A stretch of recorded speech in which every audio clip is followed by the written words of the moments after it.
ಜೋರಾಗಿ ಮಾತಾಡಿ ಹೇಳ. ಸ್ಟಾರ್ಟ್. ಇದು ಸತತ 3 ದಿನಗಳ ಪ್ರಯತ್ನದ ನಂತರ ನಿನ್ನೆ ದಿನಾಂಕ 25/5/2026 ರಾತ್ರಿ ಗಾಂಜಾ ಕುರಿತಂತೆ 2 ಪ್ರಕರಣಗಳು ದಾಖಲಿಸಲಾಗಿದೆ. ಇಲ್ಲಿ ಒಂದು ಮಿಡಗೇಶಿ ಗ್ರಾಮದ ಹನುಮಂತಪುರ ಕ್ರಾಸ್ ಬಳಿ, ಇನ್ನೊಂದು ಬೇಡತ್ತೂರು ಬಸ್ ಸ್ಟಾಪ್ ಅನ್ನೋ ಬಳಿ. ಅಲ್ಲಿ ಒಟ್ಟೆ 3 ಜನ ಆರೋಪಿಗಳನ್ನು ದಸ್ತಗಿರಿ ಮಾಡಿ 2 ದ್ವಿಚಕ್ರ ವಾಹನ ಹಾಗೂ ಟೋಟಲ್ ಆಗಿ ಒಟ್ಟು 2 ಪ್ರಕರಣಗಳಲ್ಲಿ 160 ಗ್ರಾಮ್ ಒಣ ಗಾಂಜಾ ಒಂದು ಜಪ್ತು ಮಾಡಿದೆ.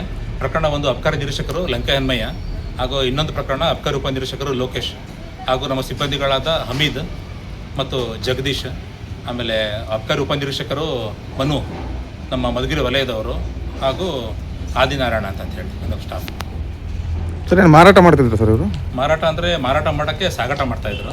ಸಾಗಾಟ ಮಾಡ್ಬೇಕಾದ್ರೆ ಇದ್ದಿದ್ದು ಕಳೆದ 3 ದಿನಗಳಿಂದ ಕಾಡಿಸಿ ಲಾಸ್ಟಿಗೆ ಪ್ರಯತ್ನದ ನಂತರ ಈ ಪ್ರಕರಣ ದಾಖಲಾಗಿದೆ.